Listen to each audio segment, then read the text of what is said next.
La Dosis, tu podcast de ciencia. Dirige George Gaitán. La Dosis.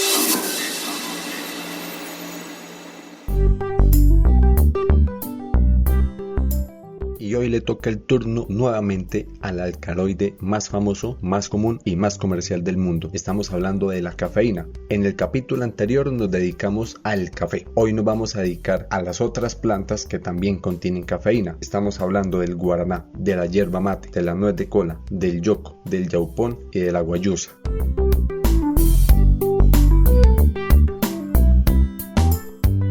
No se nos puede olvidar que estas son algunas de las 60 especies de plantas que tienen cafeína. Pues estas son las más comunes. Tampoco se nos puede olvidar que la cafeína es un alcaloide, o sea, es una sustancia producida por una planta para defenderse, porque la planta tiene que defenderse de hongos, de animales, de insectos, de bacterias, de virus y de otras plantas. Y tampoco se nos puede olvidar que la molécula de la cafeína es muy parecida, o sea, es de la misma familia, o sea, de las purinas, que algunos componentes de nuestro ADN como la adenina y la guanina, que comparte estructura molecular con el ADP y el ATP, que son las monedas de intercambio energético dentro de nuestro cuerpo, y que si usted lo compara con el ácido úrico también son de la misma familia. O sea, usted puede coger las fotos: cafeína, adenina, guanina, ácido úrico, ADP y ATP, y todas son similares. Pero ¿y entonces por qué, si el café es tan famoso, las otras plantas que también tienen cafeína no? Porque la oficina de prensa la tenemos en Europa y desde allá nos están contando la historia. Pero hoy vamos a encontrar muchas plantas que son de América y que contienen cafeína. Pues aclarando que el café es de origen árabe o africano, o sea, de alguna de las dos partes, pero no es de América. El café llegó a América después. Pero tanto en Norteamérica como en Suramérica sí tenemos el equivalente al café. Tenemos nuestras propias plantas que también nos ofrecen cafeína. Y las plantas que generan cafeína se han usado desde tiempos ancestrales es por los efectos que generan, porque todas tienen efectos sobre el sistema nervioso central, y no se les olvide que a ustedes los controla su cerebro, que es el comandante del sistema nervioso central. O sea, cualquier cosa que altere su sistema nervioso central va a alterar el cuerpo completo, porque estás alterando el cerebro. Y como la cafeína tiene tantos efectos, es relajante muscular, genera vasodilatación cerebral, y eso tiene un montón de efectos porque ayuda a manejar ciertas enfermedades, ciertos padecimientos como el dolor de cabeza, que eso lo sufre cualquier habitante del planeta, la cefalea, la migraña, evita la sensación de fatiga psicofísica, que eso también le pasa a cualquier habitante del planeta, porque cualquier habitante del planeta cuando trabaja mucho, cuando camina mucho, pues su cuerpo empieza a fatigarse por el estrés que genera sobre las glándulas adrenales, obligándolas a liberar adrenalina. Entonces genera unos estados de alerta y de vigorización del cuerpo, que eso también le sirve a cualquier habitante del planeta. Entonces, dentro de todos los efectos que puede generar la cafeína, con la relajación muscular, la vasodilatación, el efecto diurético para perder líquidos, ese estrés sobre las glándulas adrenales, sobre el metabolismo hepático y sobre el metabolismo general del cuerpo. Por eso muchas medicinas naturales para adelgazar contienen cafeína, porque son preparadas a partir de alguna planta que genera la cafeína. Y el efecto térmico que genera, espantando el frío. De por sí que la mayoría de las bebidas que contienen cafeína pues las tomamos calientes, eso ayuda todavía más a espantar el frío, a darle más energía al cuerpo, a vigorizarlo, a espantar el sueño, a espantar la fatiga, y que su efecto se puede potencializar con azúcares. De hecho, la mayoría de las bebidas energizantes que han salido al mercado en los últimos años ofrecen cafeína alternativa bajo otros nombres, por ejemplo las bebidas del guaraná, pero en sí tienes los extractos del guaraná que tienen cafeína y se potencializa con los azúcares que trae la bebida. En parte por eso quiero hablarles hoy del yoco, del yaupón y de la guayusa, porque son plantas muy poco conocidas pero que también tienen cafeína. Y yo no sé de aquí a unos años las bebidas energizantes que salgan al mercado a base de qué planta estén fabricadas. El guaraná nadie lo conocía hace 10 años, pero se volvió famoso en las bebidas energizantes porque se popularizó el guaraná. Entonces más adelante quién sabe cuál planta se popularice como fuente alternativa de cafeína y bebida energizante. Y entonces empecemos por el guaraná.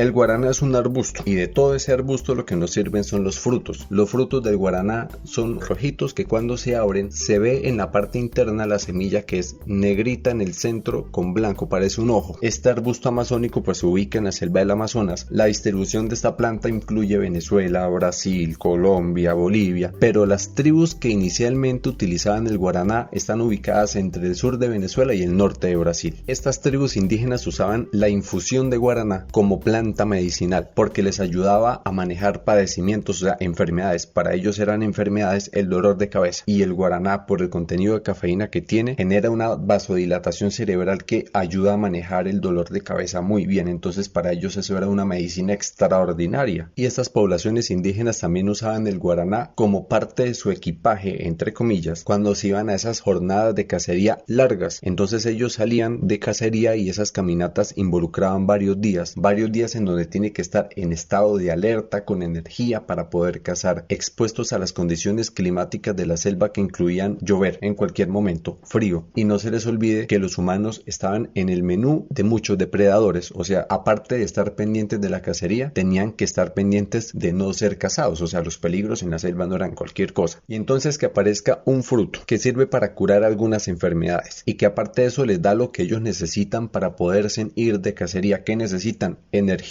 que el cuerpo agudice sus sentidos, que estén en estado de alerta, que se elimine el cansancio físico y que se espante el frío. Todas esas características las tenía el guaraná por los niveles de cafeína que tiene. Entonces para ellos eso era un fruto enviado por los dioses. Tanto así que en el Orinoco hay una leyenda que dice que el guaraná proviene del ojo de una diosa. Para que vayamos entendiendo, ellos le tenían la connotación al guaraná de planta sagrada. Es una de las plantas sagradas del Amazonas. Cuando los españoles llegan a América, conocen el guaraná. Bueno, pues los españoles conocían ya el café y el té. Nosotros no lo conocíamos. Pero los españoles compararon el efecto del guaraná con el efecto del café y se dieron cuenta que el guaraná es 10 veces más potente que el café. Y después lo compararon con el efecto del chocolate, o sea, del cacao, y se dieron cuenta que el guaraná es 30 veces más potente que el cacao. Creo que es una de las plantas que tiene mayor concentración de cafeína, el guaraná. Entonces, como la planta del guaraná era sagrada para los indígenas, los jesuitas decían que era el oro para los indios. Pues para los indígenas sí, eso era una cosa enviada de los dioses, el ojo de una diosa, ¿cómo no iba a ser importante? Era una moneda de cambio para ellos. Y el guaraná fue quedando como en el olvido porque, como les decía, la oficina de prensa no estaba en las tribus indígenas de América, estaba en Europa. Entonces, pues parte de ser imperio es eso, imponer su cultura. Los españoles consumían café, entonces llegaron a imponer fue el café. Y el guaraná aparece después con todo ese cuento de la industrialización y la comercialización, porque se le empieza a agregar extracto de guaraná a muchas bebidas energizantes como fuente alternativa de cafeína. Antiguamente se decía que el guaraná tenía guaranina, pero cuando fuimos capaces de analizar el guaraná, nos dimos cuenta que la guaranina era idéntica a la cafeína, o sea, es la misma molécula, pero cuando lo bautizaron pues no sabíamos. Entonces guaranina porque proviene del guaraná, cafeína porque proviene del café, teína porque proviene del té. Entonces la guaranina resultó ser la misma cafeína. Y hoy en día muchas bebidas energizantes a base de guaraná dicen sin cafeína, con guaranina. No se dejen engañar, es lo mismo. O que diga sin cafeína, con extracto de guaraná. Pues el guaraná tiene más cafeína que ni el café.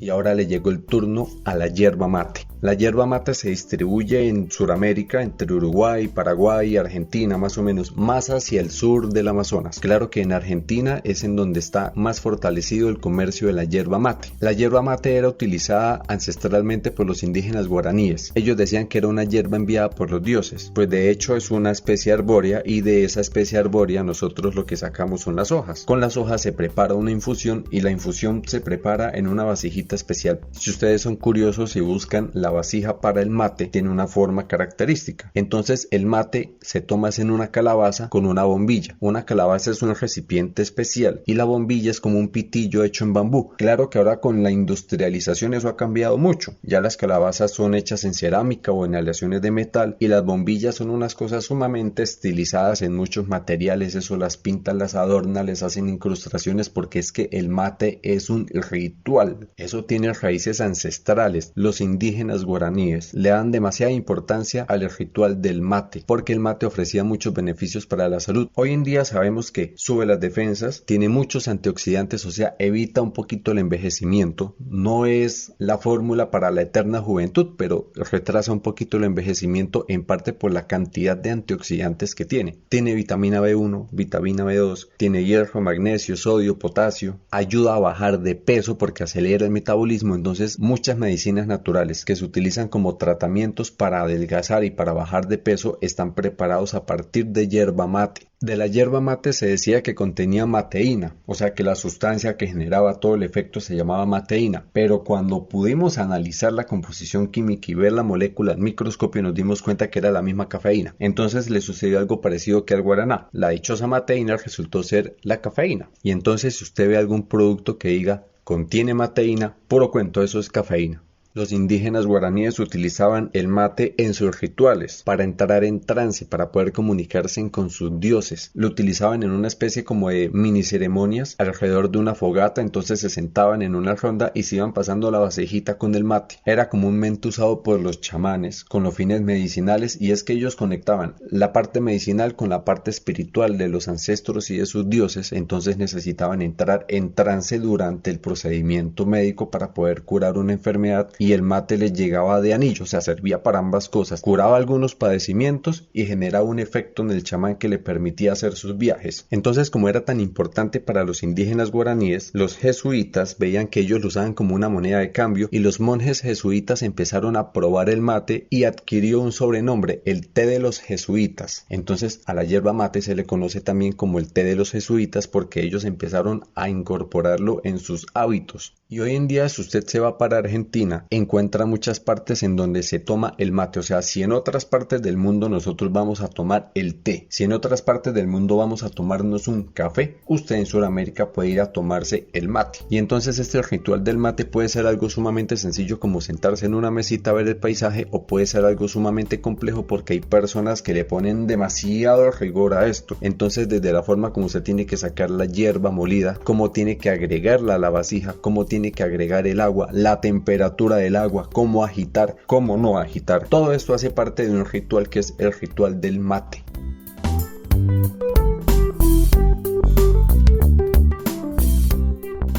Ahora le toca el turno a la guayusa. Es un árbol del Amazonas que se caracteriza porque tiene unas flores blancas, pero aquí lo que nos interesa no es las flores, nos interesan las hojas, porque la cafeína está en las hojas de la guayusa. Si bien la guayusa está distribuida por gran parte del Amazonas, su uso está más concentrado en Ecuador. Entonces tenemos los quichua, que han usado ancestralmente la guayusa. A veces lo usan como té de bienvenida, llega a visita y le dan su té de guayusa. Se le dice té de guayusa porque es una infusión. También se le puede decir como agua de guayusa o simplemente aguayusa. Entonces esta infusión de guayusa o aguayusa contiene aminoácidos, antioxidantes, vitaminas y es un energizante. Entonces los quichua lo han usado ancestralmente como bebida energizante porque produce los mismos efectos que ya vimos del guaraná, de la yerba mate, del café. Ayuda a combatir dolores de cabeza, cefaleas, falta de energía, les ayuda en sus cacerías. O sea, todos los efectos que ya vimos también se los atribuimos a la guayusa. Pero hay un punto adicional.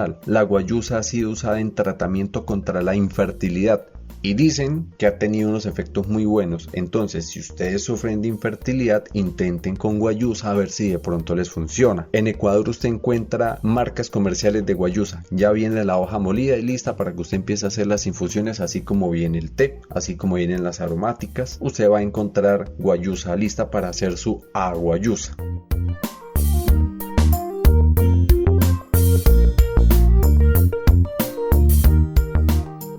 Ahora le toca el turno al yoco. Esta planta es amazónica, es una enredadera muy leñosa, entonces su tallo es muy vistoso y de hecho eso es lo que utilizan para obtener la cafeína. Esa liana, o sea ese tallo, ese bejuco como tal, tiene una capa de cafeína en la parte externa. Entonces lo que hacían los indígenas era raspar esa capa de la liana y de ahí preparan la infusión con cafeína. Esa infusión genera los mismos efectos que el café, el guaraná, la yerba mate, la guayusa, exactamente lo mismo, pues porque el efecto lo produce en sí es la cafeína. Entonces fíjese que hasta ahora he hablado de plantas que están en Sudamérica, básicamente en el Amazonas, un poquito más arriba, un poquito más abajo, pero es Sudamérica. Vámonos ahora para Norteamérica porque allá también tienen su propia planta con cafeína.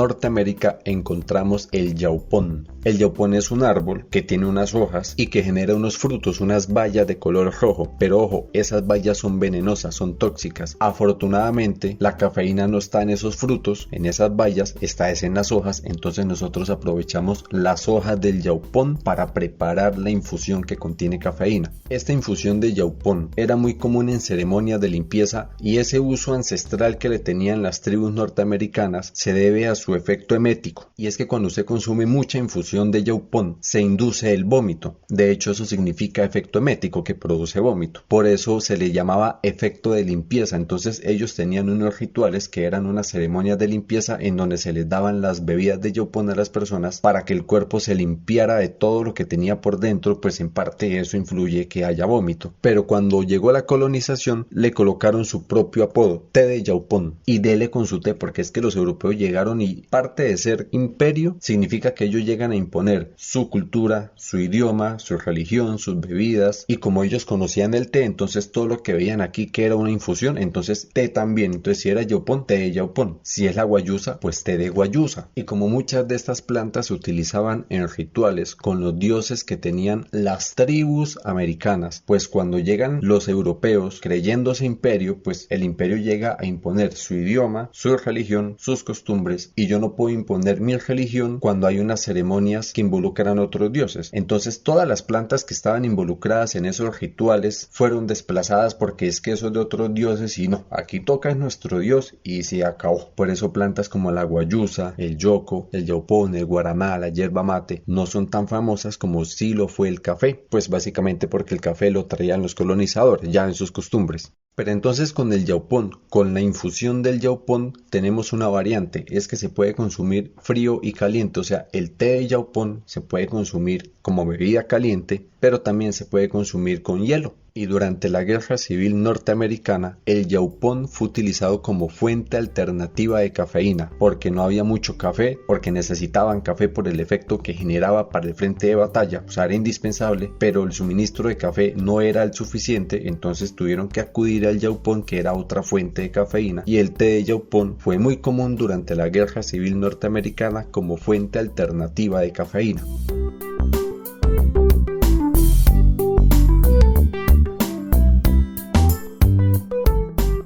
Y ahora le toca el turno a una planta que no se nos podía quedar por fuera de la lista. Estamos hablando de la cola acuminata o nuez de cola. También se le conoce como nuez de Sudán y ya por el nombre sabemos que eso no es de América, o sea, Sudán no queda en América. La nuez de cola viene del África tropical. Claro que ahora sí se cultiva en Centroamérica y en Brasil, pero es oriunda del África tropical. De la cola acuminata lo que nos interesa es la nuez como tal, que es la semilla. Las tribus africanas utilizaban la nuez, o sea, la semilla, como oráculo, porque les servía de camino de conexión con los dioses y sus espíritus. La preparaban en una infusión. Entonces, esta nuez se mete en agua caliente y después de dejar la nuez un buen tiempo adentro, libera unas sustancias, entre esas la cafeína. Aparte, la cafeína libera muchos azúcares, por eso tiene un sabor dulce. Por eso usted asocia el nombre de cola con un sabor dulce. Y ojo, ¿recuerdan que el azúcar potencializa el efecto de la cafeína? Bueno, pues eso pasaba con la nuez de cola. Como tiene tantos dulces, tantos azúcares en su semilla, en su nuez, pues el efecto de la cafeína se potencializa. Y aparte de eso, dentro de tantas sustancias que tiene la nuez de cola, tiene otra familia de compuestos que se llaman taninos. También tiene teofilina y teobromina, que también son alcaloides, también son xantinas familiares de la cafeína, pero tengamos en cuenta que generalmente uno habla es de la sustancia que está en mayor proporción. Puede tener muchas, pero hablamos de la que está en mayor proporción.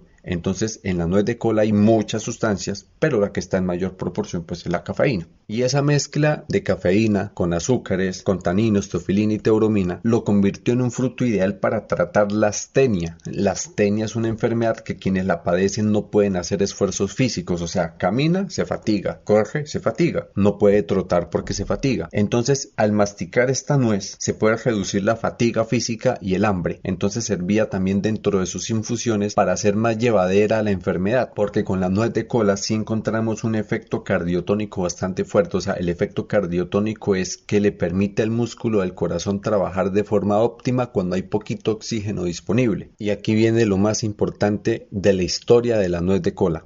En Estados Unidos, en la segunda mitad del siglo XIX, o sea 1860 en adelantico, era muy común que se vendieran medicinas a base de alcaloides como por ejemplo la cocaína o la heroína. Eso era común. A usted le dolía una muela y usted iba a la droguería a que le vendieran polvo de cocaína para aplicarse ahí en la muela para que le dejara de doler. Eso era ya normal. Entonces habían muchas personas que tenían adicciones a la cocaína y a la heroína porque eran drogas comunes. O sea, eso de extraño no tenía nada. Entonces encontramos por ejemplo la marca Vin Mariani. Vin Mariani comercializaba un vino que se vendía como analgésico y era a base de cocaína. Entonces esa analgesia era para curar dolores como el dolor de muelas, que era muy común, la artritis y el cáncer, que son dolores tremendos. Entonces ese vino de Vin Mariani era muy comercial en ese entonces. Basándose en la fórmula de Vin Mariani, un señor llamado John Pemberton, que era farmacéutico, él era de Atlanta, estaba buscando un jarabe y se basó en la fórmula de Vin Mariani. Entonces este jarabe se empezó a comercializar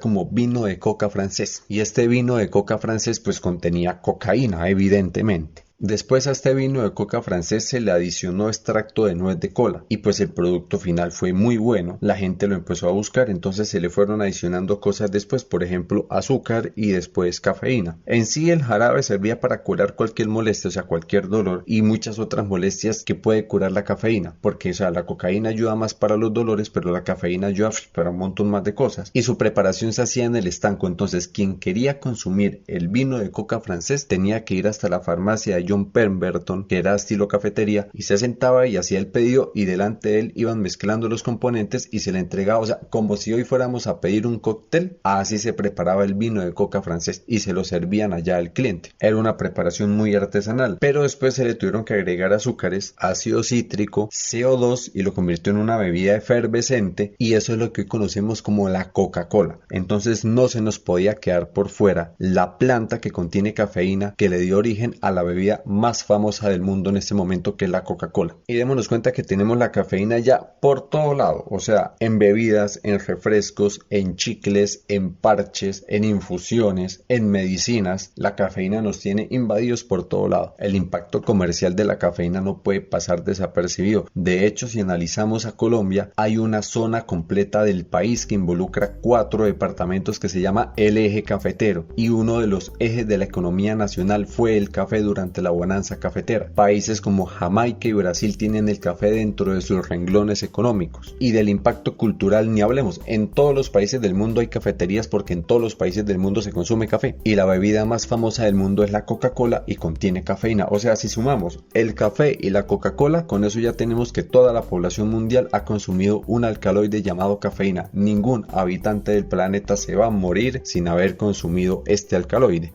Y entonces, desde la presencia de la cafeína en tantas plantas como el café, el guaraná, la nuez de cola, la yerba mate, el yoco, el yaupón, la guayusa y la historia de la Coca-Cola, con todos estos detalles terminamos el viaje por el mundo de la cafeína y seguiremos por el mundo de los alcaloides con otras plantas en próximos capítulos.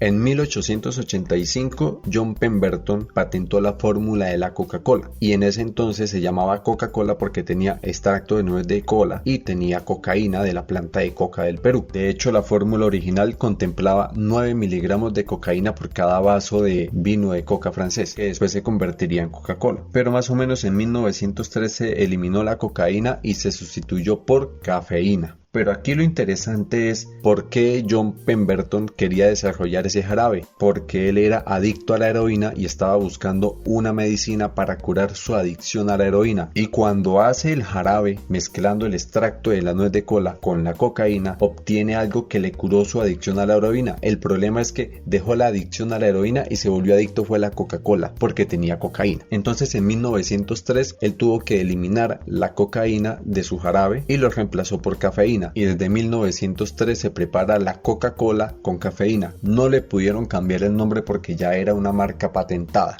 simplemente le cambiaron la composición, pero la composición de la Coca-Cola con cocaína ya quedó en el pasado. Pero espere que aquí no paran los detalles. La fórmula de la Coca-Cola se patentó en 1885, pero desde 1880, o sea 5 años antes, una empresa de Valencia, España, llamada Aiello de Malferit, vendía un vino llamado Anís Celestial. Inicialmente lo llamaban Anís Celestial, después se llamó Nuez de Cola Coca. ¿Les suena familiar el nombre? Pues ellos alegan en Valencia, España, que ellos fueron los que fabricaron inicialmente la fórmula de la Coca-Cola y que en algún momento de la historia se cruzaron con John Pemberton y él copió la fórmula y simplemente lo llamó Coca-Cola. Pues inicialmente John Pemberton iba a llamar a su producto Wine Coca, pero fue un empleado de él el que modificó el nombre y escribió Coca-Cola, y lo escribió tal cual lo conocemos ahora, con esas letras medio cursivas, porque él era el empleado encargado del inventario, entonces tenía bonita letra y escribió Coca-Cola y así quedó. Pero desde 1980 esta empresa de Valencia, España, fabricaba el Anís Celestial, este vino que lo llamaban Nuez de Cola Coca, y ellos todavía pelean que son los autores de la fórmula de la Coca-Cola.